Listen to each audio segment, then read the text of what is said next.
Mr. President, we are, as a nation, facing difficult financial times, and I, for one, believe it is true that the middle class in America is suffering economically to a degree that is unusual. It needs to be thought about. It needs to be addressed. I have a number of ideas about what we should do. It doesn't include raising taxes and spreading money around. I don't believe that's the right direction for the country to go. At a most fundamental level, I'm convinced that the greatest things we can do to strengthen America, strengthen us financially, strengthen job creation for the middle class would be to do the things that allow growth in the private sector.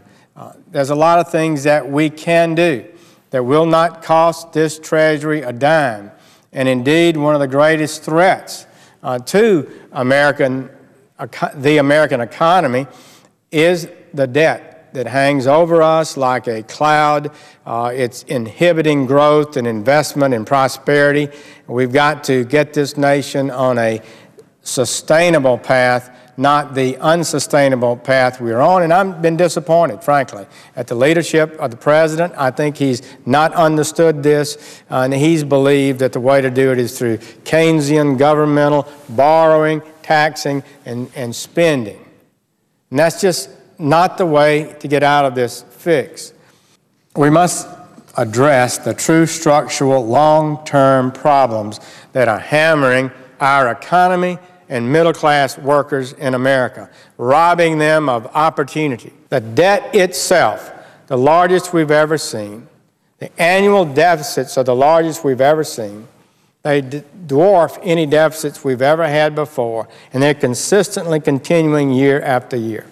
We must pursue reforms that make our economy stronger and more productive, restoring confidence and allowing for sustained economic job growth. Consider a few of the biggest challenges we face. One of them is the health care law. Promises were made, the President insisted it would reduce health care costs. But health insurance premiums have increased $2,200 per family since 2008. And the Congressional Budget Office warned us that this health care bill was not going to bring down cost. And in fact, the bill has brought up cost. That's money out of the pocket of American families. They don't have now to spend in the marketplace. It's got to be spent on their health insurance. So we need to get the government out of dominating and regulating areas of the economy for which they have no experience or ability to operate in an effective way. Burdensome, intrusive regulations have undermined job creation and hurt small businesses. The average number of rules costing the economy over $100 million, pending during 2001 to 2006, was about 72. Under this administration, the average number is 130. In fact, over 180,000 jobs will be lost each year from 2012 to 2020 as a result of just 4 EPA rules that impact the regulatory structure of the electric industry. Instead of allowing the production of American energy from this country, the President has blocked common-sense energy production while sending stimulus dollars to favored green corporations that are not producing, going bankrupt in serious numbers. A recent study found that almost 190,000 new jobs could be created next year if energy production in the Gulf of Mexico, where I live, returned to pre-moratorium levels. Think about that. President Obama has continued to ignore China's abusive currency devaluation process, which undermines the rule of law and is decimating American manufacturing.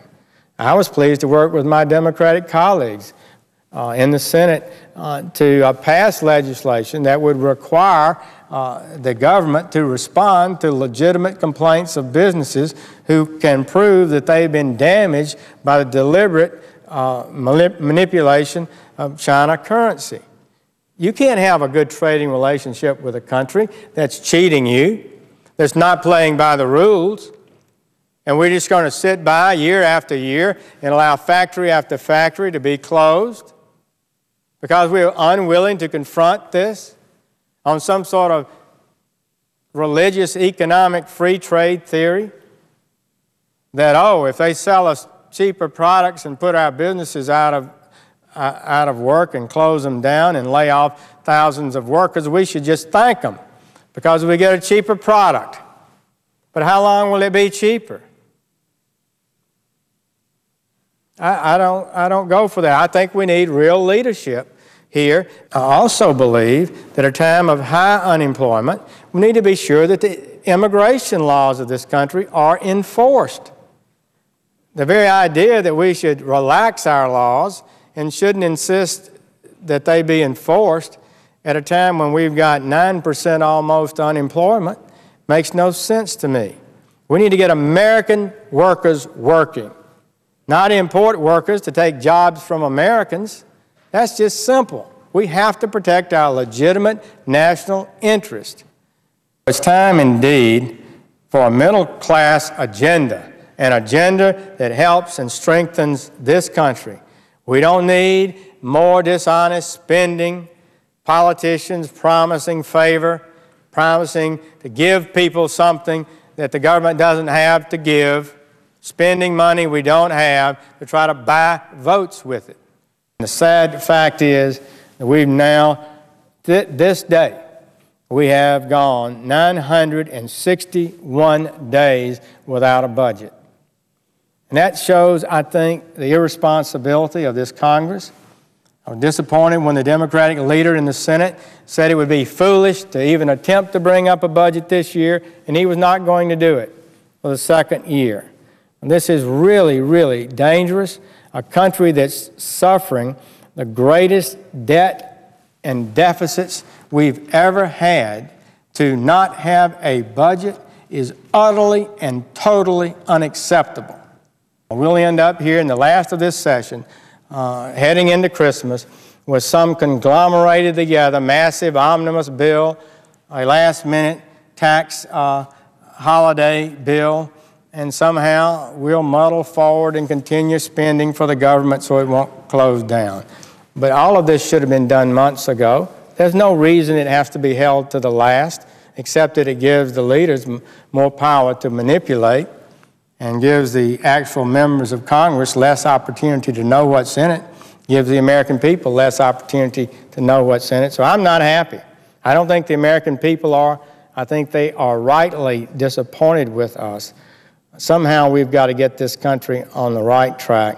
It will require tightening our belts. We cannot continue to borrow and spend at this rate. A lot of people are going to be disappointed that things they hope to receive, they will no longer be able to receive. But the country will not sink into the ocean.